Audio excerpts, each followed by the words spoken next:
يا أيها الذين آمنوا عليكم أنفسكم لا يضركم من ضل إذا اهتديتم إلى الله مرجعكم جميعا فينبئكم بما كنتم تعملون۔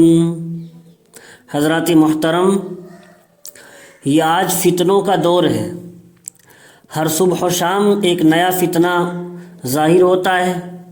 اللہ تعالی ہم سب کی ظاہری اور باطنی فتنوں سے حفاظت فرمائے، آمین۔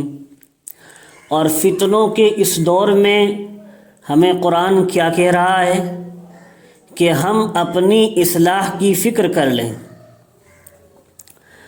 ہم اپنی اصلاح کی فکر کریں، ایمان کی فکر کریں کہ ایمان کیسے ہمارا باقی رہے، قائم رہے، اعمال کی فکر کریں، اخلاق صحیح کرنے کی فکر کریں، معاشرت ہماری زندگی کا رہن سہن شریعت کے مطابق ہو اس کی فکر کریں، معاملات ہمارے صحیح ہوں شریعت کے مطابق اس کی فکر کریں، کیونکہ دین کا مدار 5 چیزوں پر ہے: ایمان، اعمال، اخلاق، معاشرت اور معاملات۔ تو ان 5 چیزوں میں ہمیں غور کرنا ہے اور ہمیں اپنی اصلاح کرنی ہے۔ اللہ تعالیٰ نے فرمایا علیکم انفسکم، اے ایمان والو تم اپنی خبر لو، تم اپنی فکر کرو، پہلے دوسروں کے عیب چھوڑ کر اپنے عیب دیکھو، ان کی اصلاح کی فکر کرو۔ ہر شخص اپنا جائزہ لے لے، میں کتنے گناہوں میں ملوث ہوں دن رات۔ جھوٹ بولتا ہے تو جھوٹ بولنا چھوڑے، غیبت کرتا ہے تو غیبت چھوڑے، چغل خوری کرتا ہے تو چغل خوری چھوڑے، رشوت اور سود کا بازار گرم ہے اس کے یہاں تو سب سے پہلے اس سے توبہ کرے، سود کو بالکل چھوڑے، اللہ نے حرام قرار دیا ہے، تجارت کرے، چاہے معمولی سا چھوٹا سا کام ہی کیوں نہ کرے، ریڈی لگانے کا ہی کیوں نہ ہو، اس میں عیب اور ذلت نہ سمجھے، بلکہ ناجائز کام کر کے ناجائز کام نہ کر کے آخرت کی پکڑ سے بچے۔ آج ہم اپنی خواہشات پر چل رہے ہیں، چاہے اس میں اپنی آخرت برباد کر رہے ہیں، چاہے دوسروں کو تکلیف پہنچا رہے ہیں۔ ایک آدمی اپنی اصلاح کر لے گا تو اللہ تعالیٰ کی سنت یہ ہے، چراغ سے چراغ جلتا ہے۔ دیکھو اللہ نے فرمایا تم پہلے اپنی اصلاح کر لو، اس سے بھی معلوم ہوا ایک آدمی اپنی اصلاح کر لے گا ہم میں سے تو اللہ کی سنت یہ چراغ سے چراغ جلتا ہے، اسے دیکھ کر اس کے آس پاس والے بھی اپنی اصلاح کریں گے۔ اور جب ہر آدمی اپنی اصلاح کی فکر کرے گا تو امت کے ایک بڑے طبقے کی اصلاح ہو جائے گی۔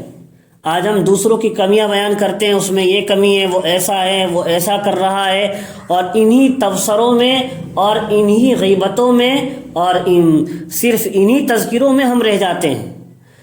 یہ تبصرے ہمیں اپنی اصلاح سے غافل کر رہے ہیں۔ یہ بھی شیطان کا ایک بڑا داؤ ہے کہ وہ دوسروں کی باتوں میں ہمیں پھنسائے رکھتا ہے اور ہمیں اپنی اصلاح سے غافل کر دیتا ہے، ہمیں اپنے عیبوں کے دیکھنے سے غافل کر دیتا ہے۔ اللہ تعالیٰ نے یہی علاج بتلایا ہے، علیکم انفسکم، اپنے حالات درست کر لو۔ نماز اگر نہیں پڑھتے تو نماز کے پابند بن جاؤ، روزہ اور زکوٰۃ میں کوتاہی کر رہے ہو تو اس کو صحیح ادا کرو۔ آج ہم کہہ رہے ہیں کہ ہندوستان سے ہماری تاریخ مٹائی جا رہی ہے، مدارس اور مساجد کو ختم کیا جا رہا ہے، لیکن کیا ہم سب مسلمانوں نے یہ سوچا کہ ہم نے کتنی نمازوں اور روزوں کو مٹا رکھا ہے، کتنے اللہ کے احکامات کو مٹا رکھا ہے، اور کتنے اللہ کے احکام پر عمل کرنا ہم نے چھوڑ دیا ہے؟ ہم یہ کیسے دیکھیں گے کہ ہم ہدایت پر ہیں یا نہیں؟ ہمیں اپنا فیصلہ کیسے کرنا ہے غور کر کے کہ ہم صحیح ہدایت پر ہیں یا نہیں؟ تو علماء نے لکھا ہے انسان کے اعضاء کا صحیح کام کرنا، آنکھیں صحیح کام کر رہی ہیں، دماغ صحیح کام کر رہا ہے، جگر صحیح کام کر رہا ہے، تو اس کو ہم کیا کہتے ہیں؟ تو اس کو سب یہی کہتے ہیں کہ انسان تندرست ہے، اس کے اعضاء صحیح کام کر رہے ہیں.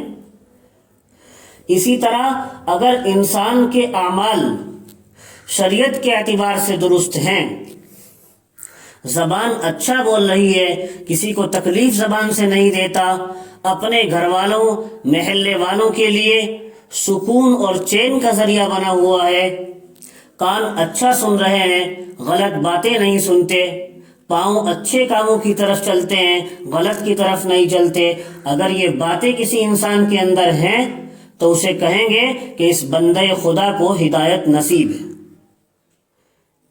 اس بندے کو ہدایت نصیب ہے، یہ آدمی ہدایت پر ہے. بس ہمیں فیصلہ کرنے کے لیے یہی دیکھنا ہے، جیسے تندرست ہونے کے لیے انسان کی اعضاء کا صحیح کام کرنا ضروری ہے، اور ایسے ہی یہاں ہدایت پر آنے کے لیے انسان کے اعضاء سر سے پیر تک شریعت کے مطابق چل رہے ہیں یا نہیں چل رہے ہیں. اسی چیز کو دیکھنے سے ہدایت کا علم ہو جائے گا. اللہ ہم سب کو کامل درجے کی ہدایت نصیب فرمائے.